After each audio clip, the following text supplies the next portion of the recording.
Rapat terbatas hari ini, Presiden Joko Widodo juga menegaskan kekerasan seksual terhadap anak sebagai kejahatan luar biasa. Karenanya penanganannya juga harus luar biasa cepat dengan tuntutan seberat-beratnya serta memastikan anak-anak mendapat perlindungan. Berikan layanan pengaduan yang gampang diakses dengan mudah. Kejar dan tangkap segera pelaku dan tuntut dengan hukuman yang seberat-beratnya. Dan juga layanan pendampingan dan rehabilitasi korban harus dilakukan dari kementerian-kementerian yang terkait. Juga aksi untuk pencegahan juga harus dilakukan lebih gencar, lebih intensif. Presiden Joko Widodo telah memerintahkan untuk segera memberlakukan peraturan pemerintah pengganti undang-undang atas tindak kejahatan seksual. Lalu bagaimana sebenarnya realitas tindak kejahatan seksual di Indonesia? Berikut Rifai dengan pemaparan sejumlah data. Rifai. Yasmin, realitasnya di Indonesia saat ini adalah tindak kejahatan seksual, khususnya bahkan kekerasan seksual yang menimpa anak-anak, angkanya terus meningkat dari tahun ke tahun. Kami memiliki datanya bersama dengan tim Media Research Center. Sebelum sampai kepada pemaparan data tersebut, penegasan yang disampaikan pemerintah melalui Presiden Joko Widodo bahwa kejahatan seksual merupakan tindak kejahatan luar biasa, sehingga ada beberapa hal luar biasa yang harus dilakukan, juga ditegaskan oleh sejumlah menteri dalam Kabinet Kerja. Salah satunya Menteri Koordinator Pembangunan Manusia dan Kebudayaan Puan Maharani. Berikut penjelasan selengkapnya. Keputusan dari Presiden bahwa ini merupakan kejahatan luar biasa, tentu saja harus dilakukan satu hal yang luar biasa juga untuk mengantisipasi, untuk mencegah dan kemudian untuk memberikan efek jerak pada pelaku-pelaku, dan khusus pada pedofil tentu saja akan diberikan hukuman tambahan, bukan hanya pemberatan hukuman tapi juga hukuman tambahan, yang mungkin salah satu hal yang akan dilakukan adalah dengan dilakukan kebiri. Seperti yang telah disampaikan oleh Menteri Puan Maharani bahwa ada hukuman tambahan, tentunya ada hukuman tetap yang akan disarankan kepada para pelaku tindakan kejahatan seksual, lebih utamanya lagi pada kejahatan seksual anak. Kita akan lihat bersama-sama datanya bahwa sanksi ini kita mulai dari hukuman pokok tindak kejahatan seksual seperti yang sudah tertuang tentunya dalam sejumlah undang-undang dan juga undang-undang kekerasan seksual, ada 20 tahun penjara, kemudian penjara seumur hidup dan juga vonis mati. Ini yang merupakan hukuman pokok. Lalu apabila nanti dalam berbagai bukti yang dihadirkan dalam sebuah persidangan untuk tindak kejahatan kekerasan seksual kemudian ditemukan beberapa fakta yang akan mendukung sebuah vonis oleh hakim, tentunya akan diberikan hukuman tambahan. Apabila terbukti sebagai pelaku pedofil, maka akan diberlakukan hukum kebiri dengan menggunakan bedah dan juga sejumlah zat kimia. Kemudian pemasangan chip deteksi kepada para pelaku kejahatan seksual tersebut agar bisa dideteksi tidak lagi melakukan tindakan kekerasan seksual. Dan yang terakhir merupakan hukuman tambahan yang bersifat sosial karena akan dipublikasikan identitas para pelaku kejahatan seksual.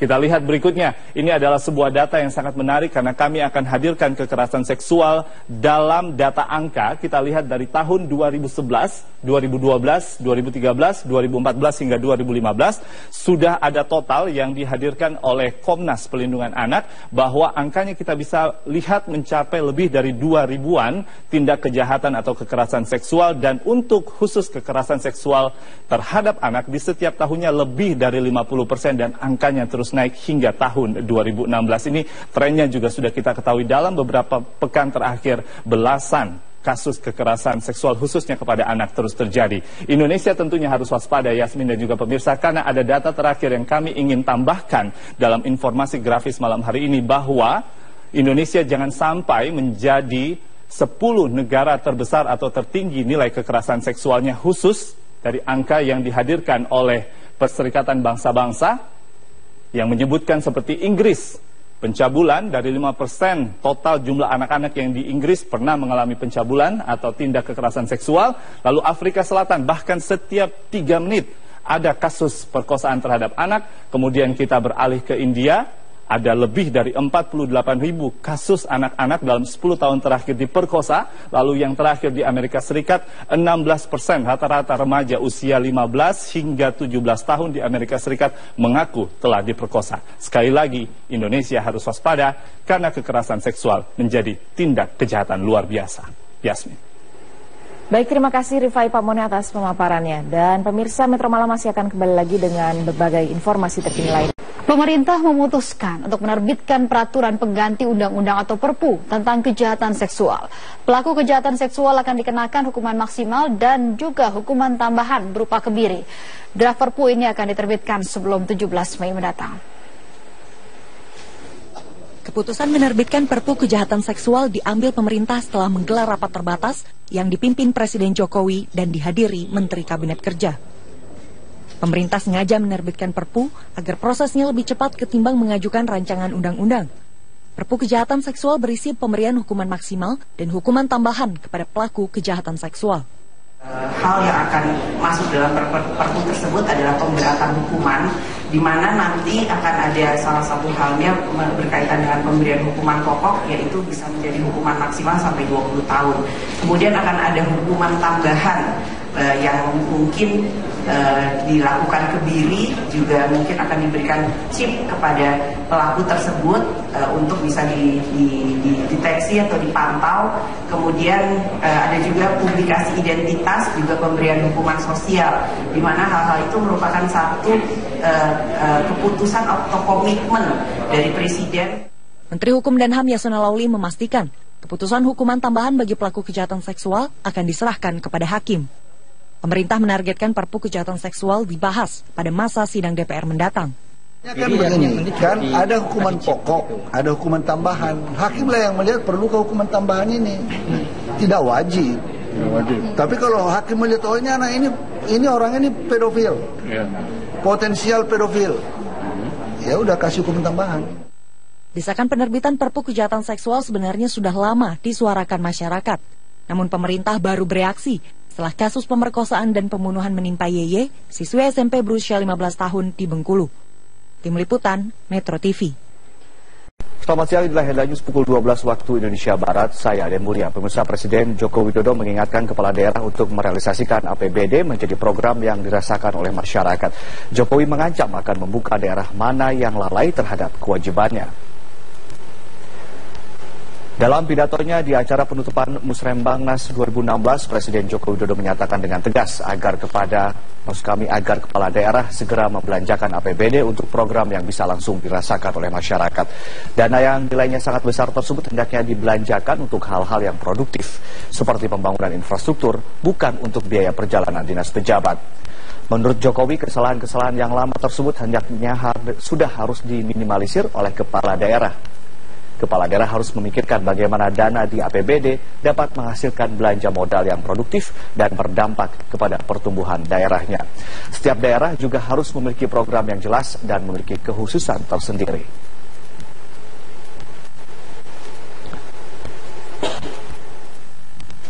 Ini perlu saya ingatkan, agar anggaran itu segera dibelanjakan, segera direalisasikan.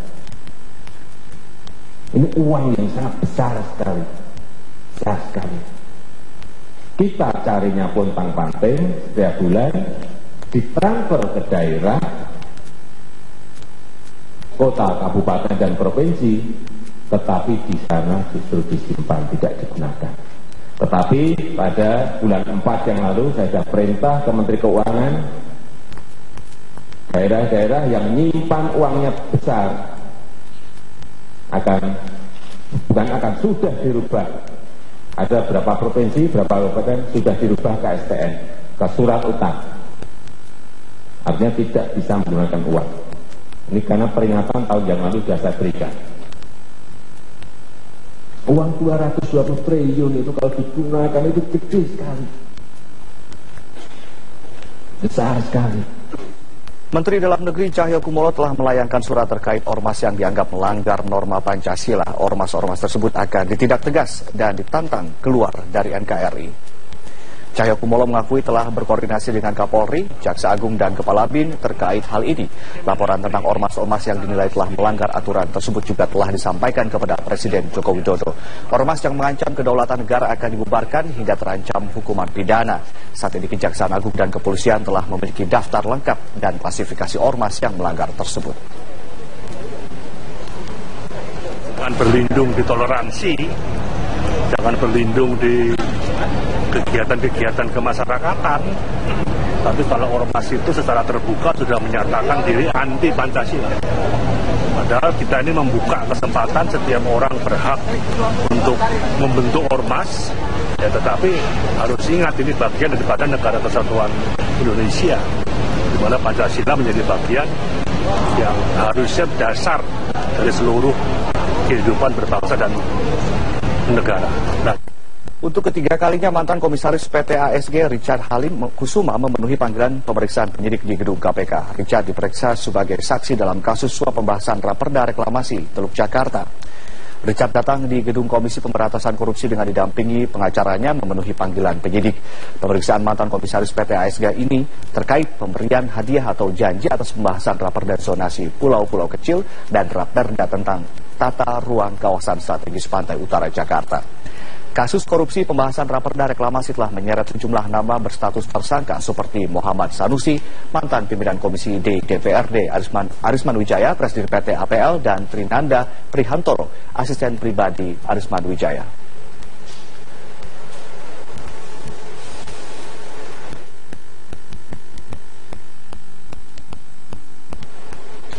Pemirsa, warga Sulak Deras, Kecamatan Gunung Kerinci, Kabupaten Kerinci, Provinsi Jambi akhirnya membuka blokade jalan setelah pemerintah Kabupaten Kerinci memenuhi janji untuk menormalisasi sungai, membangun turap, dan menutup tambang pasir. Dengan bersenjata lengkap, personel Polres Kerinci akhirnya berhasil membuka blokade jalan yang dilakukan oleh warga secara damai. Tidak ada perlawanan dari warga, bahkan warga turut membantu menyingkirkan kayu-kayu besar yang dipasang untuk memblokade jalan. Terbukanya blokade jalan setelah pemerintah Kabupaten Kerinci yang diwakili oleh BPBD, PU, ESDM, dan Kehutanan menemui warga. Pertemuan juga dihadiri oleh pihak kepolisian dan TNI. Pada kesempatan tersebut, Kepala Dinas Pekerjaan Umum Febrila Kusnomdo mengatakan akan memenuhi seluruh tuntutan warga. Kita membolehkan untuk membuka blokade jalan ini. Setuju? Anarkis! Oke. Sejumlah pengemudi sangat mengeluhkan kondisi jalan lintas timur Sumatera di wilayah Banjarbaru, Tulang Bawang, Lampung. Kondisi aspal yang sudah banyak mengelupas menimbulkan debu yang pekat sehingga berpengaruh pada jarak pandang yang terbatas. Seperti inilah kondisi jalan lintas timur Sumatera ruas Kahuripan, Kecamatan Banjarbaru, Tulang Bawang, Lampung. Setiap kendaraan yang melintas jalan tersebut harus ekstra hati-hati karena selain jarak pandang yang terbatas, kondisi debu yang tebal ditimbulkan dari aspal yang sudah mengelupas. Rusaknya jalan lintas timur Sumatera sangat menghambat perjalanan yang ditempuh para pengemudi.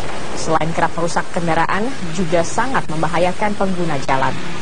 Pengemudi berharap pemerintah segera memperbaiki jalan yang berlubang serta bergelombang yang mengakibatkan sesak napas bagi pengguna jalan.